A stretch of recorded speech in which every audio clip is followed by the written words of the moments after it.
All right, folks. Looks like I'm live. Weekly breathwork and Rythmia Facebook Live. Welcome, everybody. If there is anybody out there, breath and intuition, making the right decisions in life is what I'll be talking about today. Just give a few moments to check in and see that people are here. I also found that I could find it after last week. I know that there was a little bit of internet issue, and even though I saw on the screen that it said that there was nothing going on, apparently it was still rolling. So this week I have my trusty iPad broadcasting me, and so I'm just making a little bit of small talk before getting some people on. Looks like 12 people are on. Gemma, hey Gemma, great to see you. You've been practicing your breath work? Excellent. So Gemma was a participant here a few weeks back, and she learned the breath work in the program here and then took home our take-home practice of the breathwork.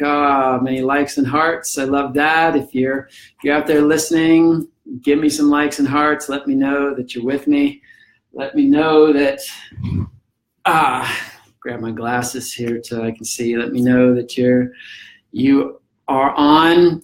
These Facebook Lives are an interactive process, so please go ahead and type in the chat bar if you want to ask any questions, if you just want to say hi.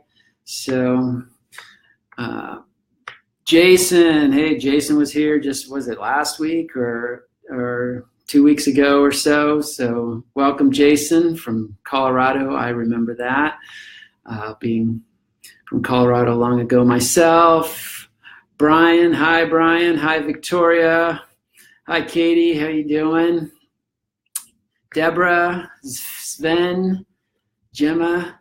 So here's one thing we can do before I get started totally is if you have been to Rythmia before, hit the likes or the hearts. So let me see likes and hearts come across the screen if you have been to Rythmia before.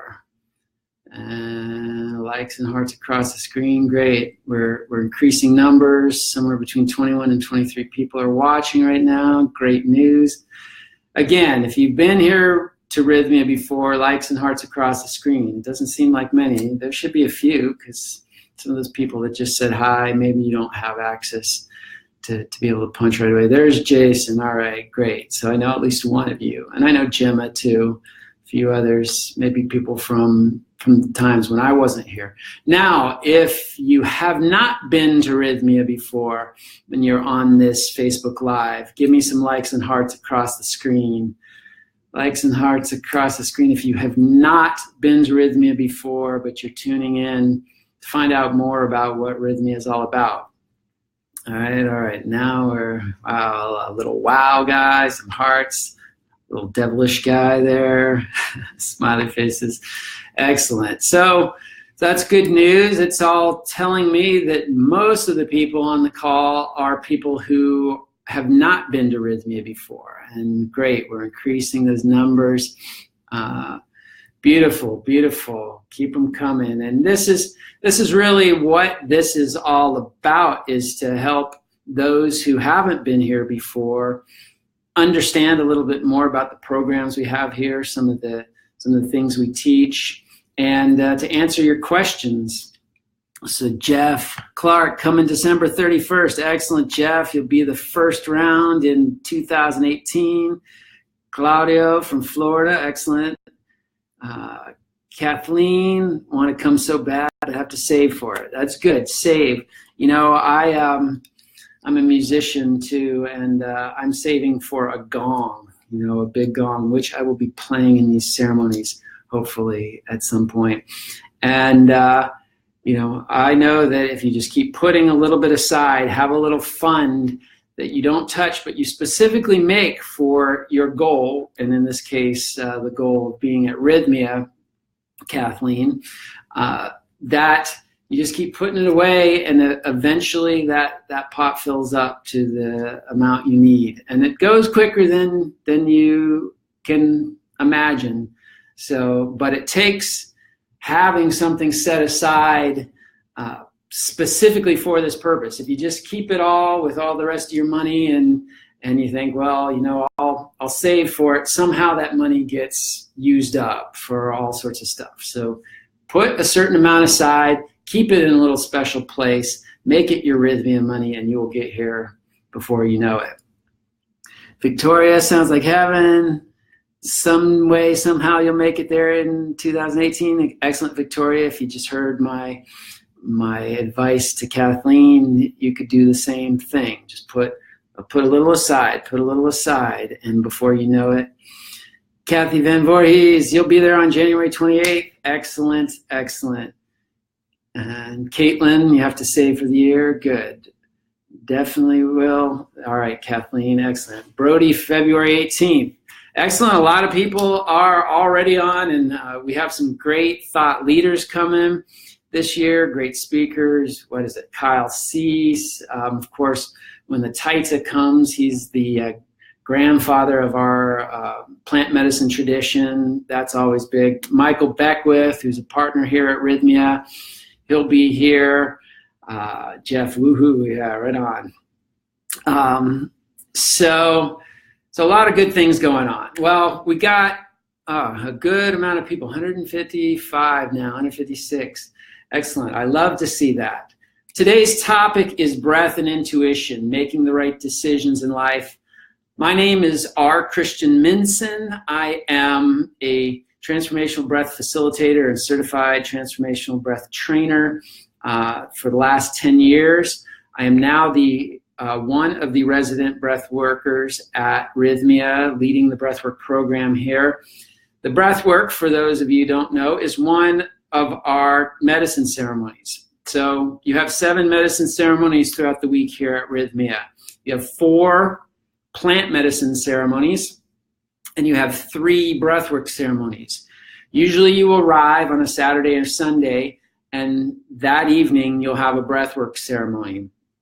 And so you'll either, if you say you arrive on Saturday, you'll have a breathwork ceremony Saturday, Sunday, then you'll move into your plant medicine ceremonies 4 in a row, and at the end of the week, you'll be doing your another breathwork ceremony.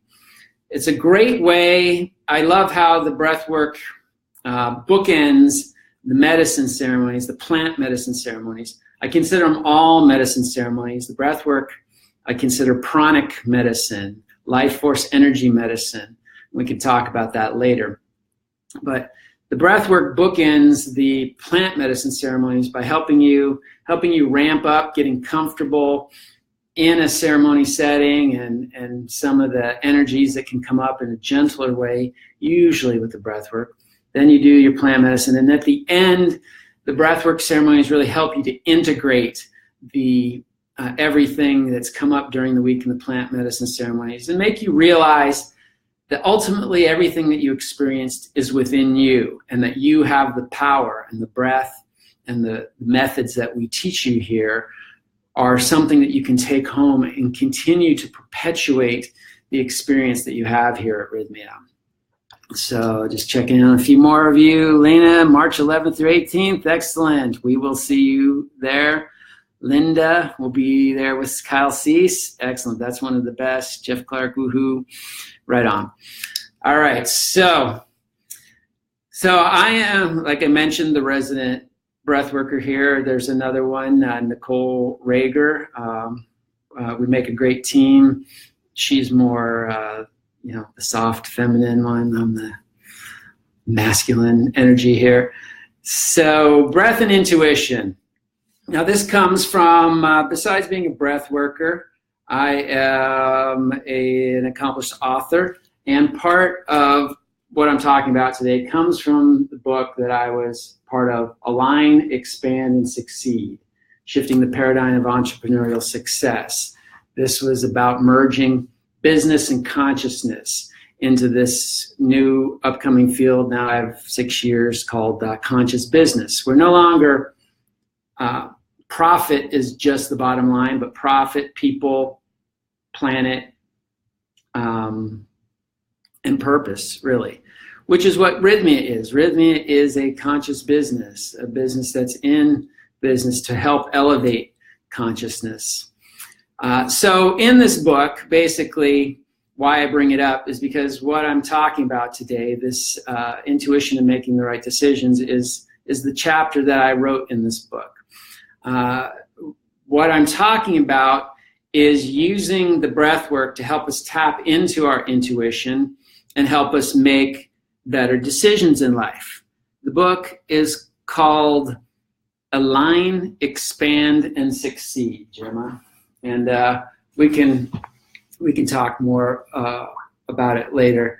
I actually don't have the book here. That's why I had to pull up the cover on my iPad. But we'll see. I'll get Rythmia to start selling it soon too. But why I'm talking about that again is because in the chapter, my chapter is called Shift Happens, and shift does happen in life, doesn't it? Meaning inspiration for a life in transition. Meaning we all have transitions in life, and I dare say all of us have major transitions in life, whether it's transitioning out of your hometown into a new town, transitioning from high school into college, transitioning from a relationship to being single, or from being single into a relationship, or from one relationship to the other, a transition out of a job or into a new job. All of these transitions are decision points in our lives, places where we need to make the right choice. And often it's a fork in the road, and sometimes the right choice can be a little bit difficult to understand. And Kathy says, added it to the reading list. Excellent, Kathy. When I'm saying that our choices sometimes aren't easy to understand. We've got, on one hand, we've got everything our mind is telling us. People externally are telling us what we should be doing. We're reading billboards or seeing ads that are telling us what's right and what's wrong in life. And then, on the other hand, we have our own gut feelings, our heart, our soul essentially speaking to us. And sometimes it's hard to distinguish which one is which. And this is what I'm talking about today, helping you to find a way to tap in deeper to your intuitive insight, which is more in alignment with your soul, the information your soul is downloading to you. And when you make a decision from your soul, you're making the correct decision. You're making the decision that is in greatest alignment with your life unfoldment and your evolution. And if you make a choice more from your mind, from your ego, that choice usually ends up creating some kind of hardship and difficulty in your life. Now, ultimately, if you take the bird's eye view, no choice in your life is really a bad choice. They're all just lesson points. But I think most of us can agree that we'd rather learn our lessons in a gentler fashion than sometimes getting slapped across the face or running into that brick wall. Would you agree? If you agree, send me some likes and hearts there across the thing. If you would prefer that your choices be made in to support a life that flows more harmoniously, give us some likes and hearts. If you want to learn it the hard way, the School of Hard Knocks is certainly always open for us. So now all this comes giving you a little perspective. Some of you who have been here, who I know I see you on the feed, know that I was a monk. For those of you who don't, yes, I was a monk in a spiritual order, a meditative order for 10 years. And as such, I learned techniques to really get me in tune with the voice of my soul, basically, which essentially is our intuition. intuition you could call as the voice of your soul. I also mentioned this monastic experience because this is the story with which my chapter in this book revolves around. That there was a point in time where I started to feel that it was time for me to leave the monastic order. And to help you sort of bridge the gap of understanding, probably very few of you have ever been monks in your life. All right, Michelle Rooney's here, good friend from San Diego. Welcome. It's great to see people that I know and also people that I'm going to know soon. Anyway, to bridge the gap here, most of you probably haven't been monks, but many of you have either been in a serious relationship, you had to make the choice of whether to leave or not. You've been in your hometown where you had to leave, or you've been in a job that you've had to decide whether you're going to leave or not. Put all three of those together, and that was the decision I essentially was faced with. Well, do I leave this thing that I've been committed to for the last 10 years, that essentially I'd made the commitment to be on that path for the rest of my life? Or do I make this decision to leave, to move on back out into the world, and what am I going to do? I really didn't have a clue as to what was my real next logical step. And as you might imagine, people on the inside were telling me, well, you're crazy, you're here, you made the commitment to be here, it's scary out there in the world, you don't want to go back. Going back is going back in life. It's like taking steps backwards. This scary out there in the world, you don't want to go back. Going back is going back in life. Sorry about that. I turned on the sound to my own feed, which is about 10 seconds behind me. So they're trying to convince me that staying was it. This is the last step in my spiritual life. Why should I go backwards? And on the other hand, looking out into the world, it did seem kind of scary. Who knew what was I going to do? How was I going to support myself? I was a monk for 10 years. Monks don't get paid. We're basically living by the grace of God. So, but on the other hand, I was feeling these feelings that it was time to go. So how to make the choice? About that time, I was introduced to the technique of breath work. And can you see the couch, please? What? You want to see the couch? It's a little, there you go. Hopefully that works, but then you can't see me very well. You late for couch action? Not sure what you're meaning there, Jesus.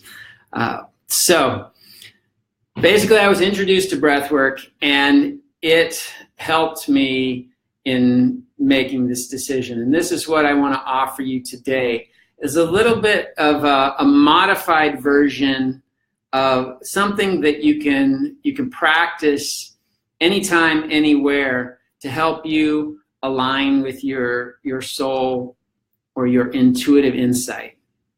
Now, why are breath and intuition linked? How, what's the cohesion here? If you look at the word spirit, it comes from the Latin root spiritus, which means to breathe, right? When the word spirit was coming into formation, there was this intimate connection with the breath. So we knew long ago that our breath and our spirit were somewhat linked. And as I said already, as we breathe, then we're actually spiriting the body. If you look at the word respiration, it comes from the root respirare, which means to re-spirit. So literally when we're breathing, we are re-spiriting our beings. We're filling ourselves with essentially prana or life force energy, which is our spirit, the spirit within us, the energy that enlivens us, that makes us sentient thinking beings, that makes us feeling beings, that distinguishes us basically between inert balls of clay.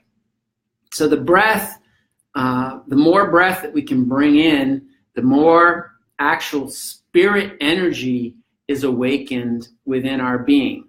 And that's part of the value of the process that we teach here at Rythmia, the breath work that you can do. And many people find the breath work as powerful, and some even more powerful, than the plant medicine ceremonies. That's why they're both wed here at Rythmia as part of the program.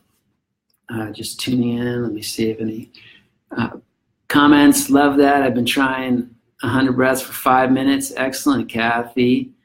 Is the couch as big as your jawline? Okay. Great, Jeff. It is bigger. Liz, you're welcome. And all good stuff. Did it stop? No, did not stop. All right, so what I'm offering you today is a modified version of how you can use breath to help you weigh these decision points in your life. So, it's helpful if you take a practical question in your life. For all of you right now, think for a moment. Are you at a crossroads in your life? Is there a decision that you have to make? And if you'd like to type it into the chat bar, I'd love to see some of these. But, do I stay or do I go from my current relationship? Is this job, is this job offer I just got the right one for me? Or do I take this job or do I take that job? Do I stay in this town or do I move? Think, and if you can, type in your question right now that you're trying to figure out in your life. But even if you don't type it in, be thinking on it for a minute. Let's just check in if anybody's down from the couch. All right, we got a lot of practical jokesters online here today. Hi from Michigan, Victoria. So glad I saw this today. I truly appreciate your time here. Thank you, Kathleen. And so what's everybody's infatuation with the sofa? That I don't get. All right. So Kathy's saying career transformation and where to live. Excellent. So anybody else? Victoria, what is my work? Brian, maybe your question could be, should I get a couch like the one Christian's sitting on or not? Important decisions in life here, right? All right, so wait a couple moments more. Anybody else want to put one of their decisions, whether you are, whether you type it in or not, you're thinking about one of these forks in the road for you, one of these transitions. Now the technique is really very simple, and when you come to Rythmia, you'll learn a deeper breathing technique that you can use this for. But today, I'm just going to teach it with normal, semi-normal breathing. Basically, what I want you to do is relax, sit back. Sit back a little bit so you can see the couch here. As you sit back, relax, just breathe in a connected fashion. By connected, we mean that your breath doesn't pause. You're inhaling and exhaling, inhaling, exhaling. It can be through the mouth or nose. Generally, when I'm doing breath work, we teach it through the mouth. That just helps you get more oxygen. Again, the more oxygen you get in, the more life force energy you're bringing in, the more activated your intuition will tend to be. So as you're breathing in and out through the body, I want you to take one of your decisions, one of the paths in your decision. So you've got, it's this way or that way. You know, do I transition out of my work or do I stay in this work? Or maybe do I go into this job or that job? Do I stay single or do I marry this guy or girl? You know, whatever it is, take one of the scenarios.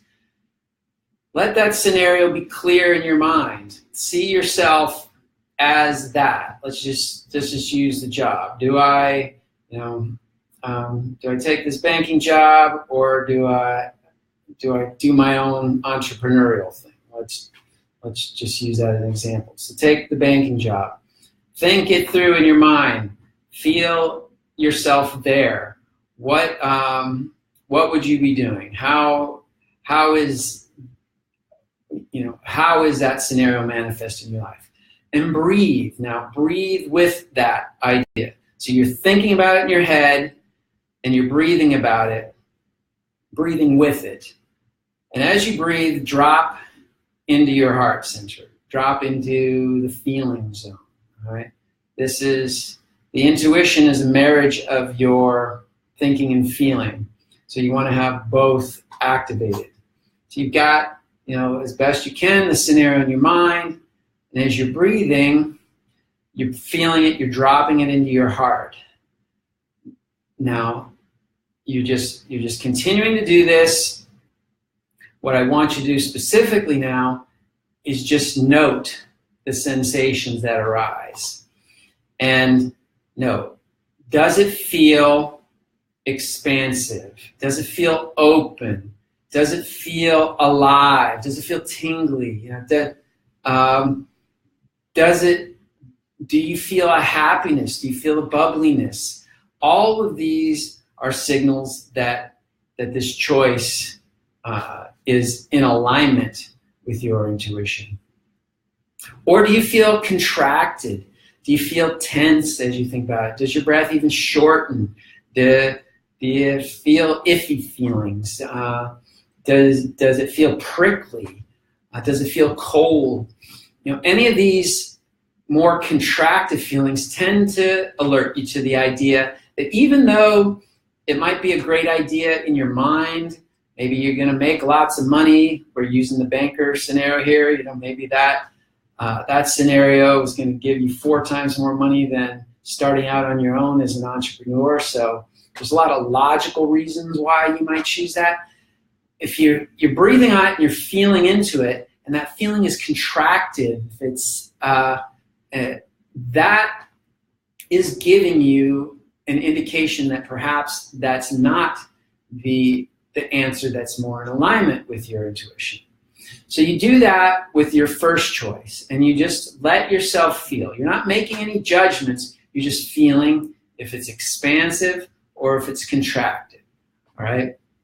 Then you take your other decision. In my example, that's to start your own entrepreneurial business.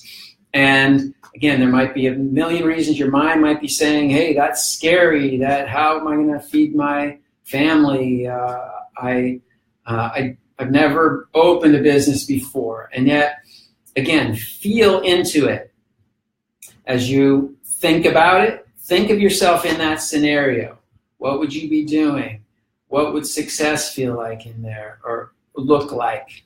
And then drop your attention, be breathing with that again. So the 3 elements, we're thinking about it, we're breathing with it, and then with the breath, we drop into the heart. And in that heart center, we feel the energy of that. And again, is that energy feeling expansive? Is there a lightness in your being when you think of this scenario? Is there a radiance, a warmth, a happiness that comes forth? Or does it feel, again, contracted? Does it feel colder? Does it feel, like you just, it's hard to get going? And maybe your decision has 3 points. You've got 3 different options. however many options you have, you spend time thinking on that option, breathing with that option, and then dropping to your heart and feeling that option. All right.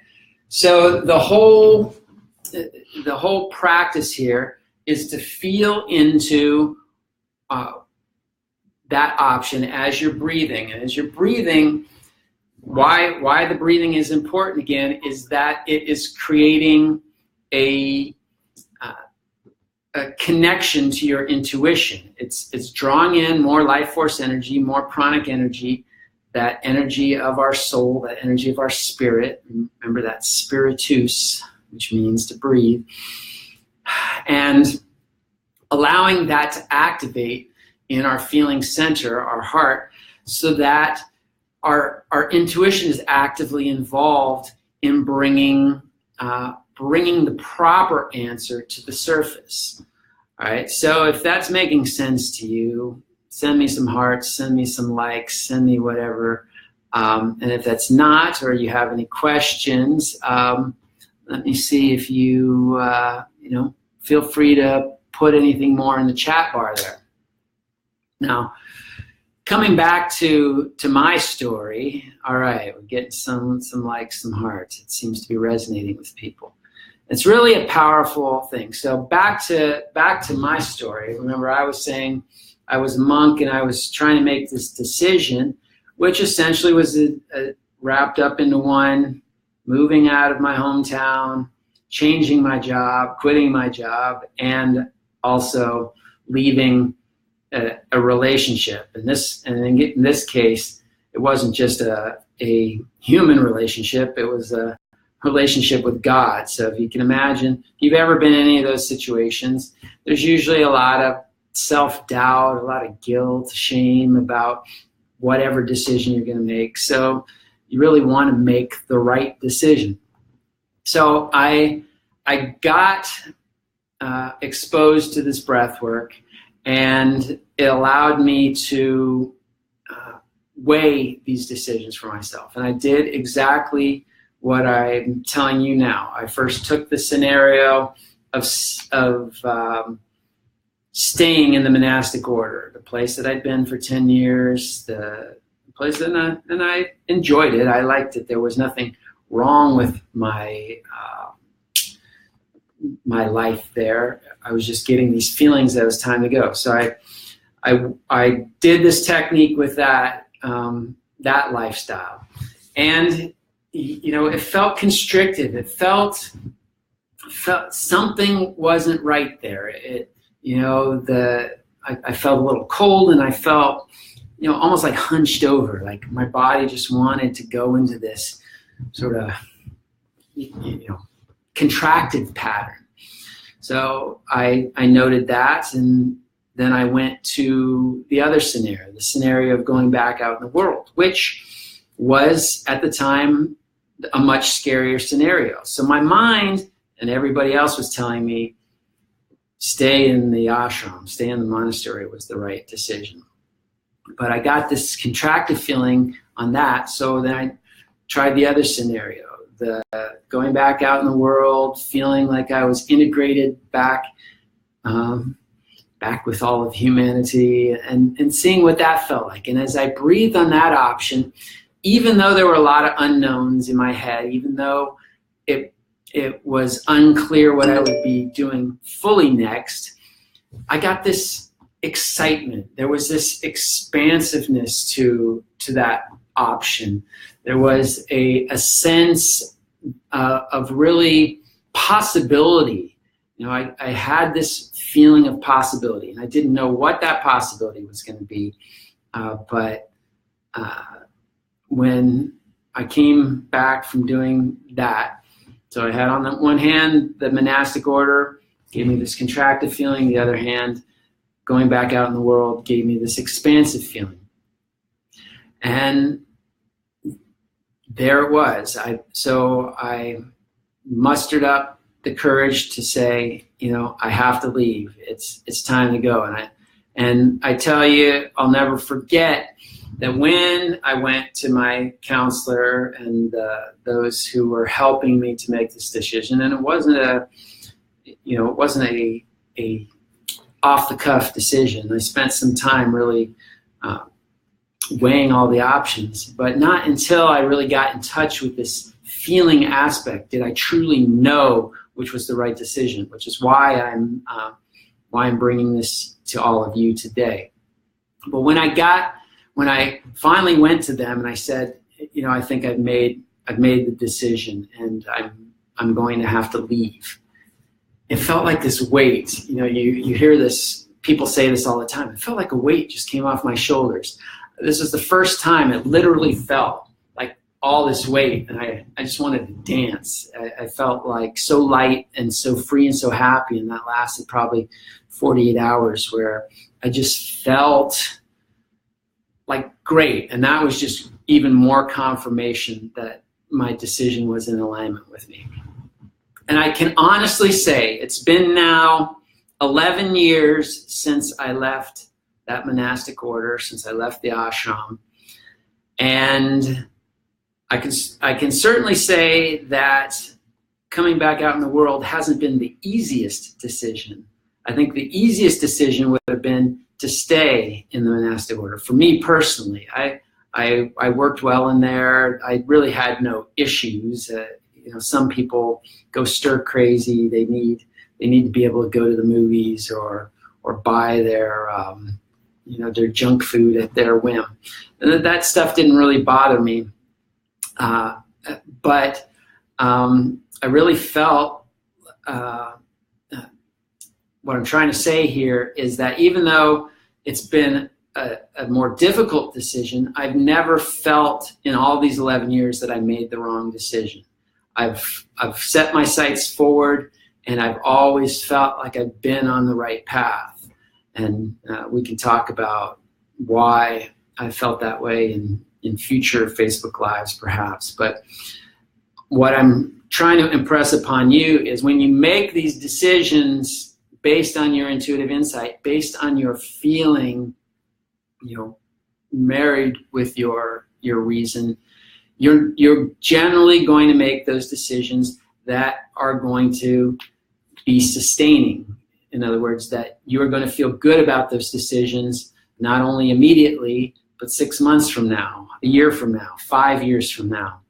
And that's just confirmation that that decision was in alignment with your soul and what you really need. And that's, to me, that's what people come to Rythmia for, is really to figure out how to better their lives, how to make decisions and make their lives better in general.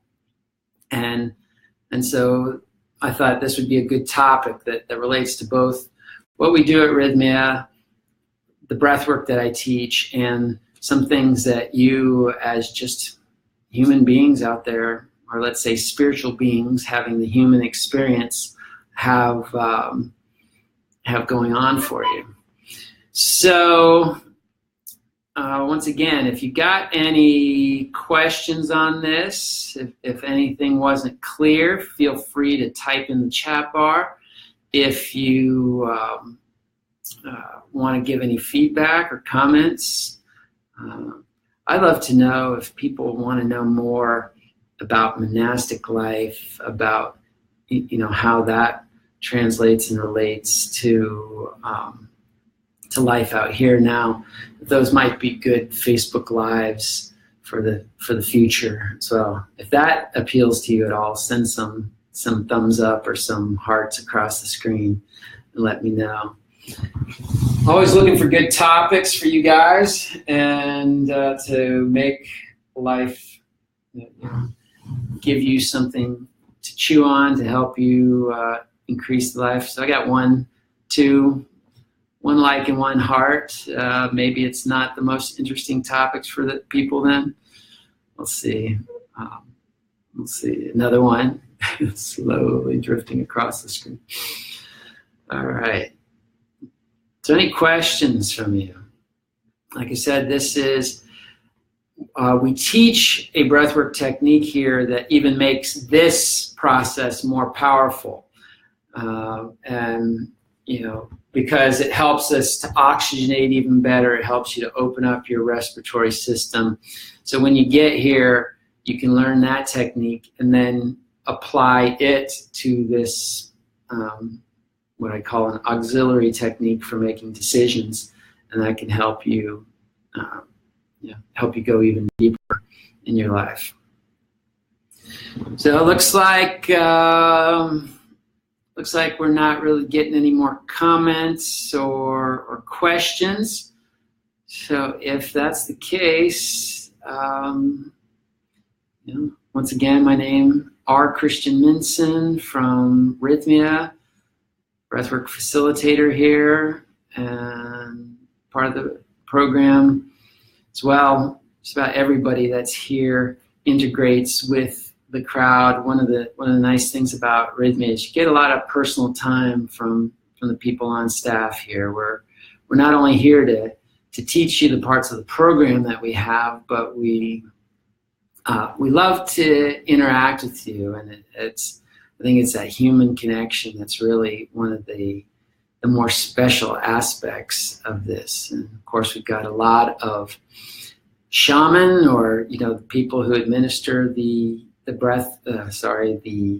plant medicine that you have access to as well. So after going through your experiences, a lot of the time here is spent debriefing your experiences, trying to make sense of things, helping you to see the greater picture that you're getting. And I can't think of a better place to experience not only the plant medicine, but just life transformation in general. Beautiful location here in Costa Rica, with that unique aspect of not only the plant medicine but the breath work. I'd say it's funny, a lot of people know about the plant medicine more than they actually know about breath work. And that's why I like people to come here, because then they see how powerful breath work is, and in conjunction with the plant medicine, they realize that it is as powerful a technique, or a powerful method for you to get insight into your soul.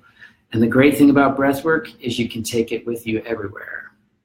And so that's what we give you, a way to take your experience back home and continue on. So, all right, well, I have seen that it looks like we're about at the end of the talk today. I appreciate all of you coming on. I'm here generally every Friday giving a perspective from breathwork orientation, helping you to get to know Rythmia a little bit better, get to know us who work here a little bit better, answer any of your questions, and give you some insight into breathwork and what it can do for you. So until next time, Pura Vida, have a good one, and we'll see you next week. Over and out.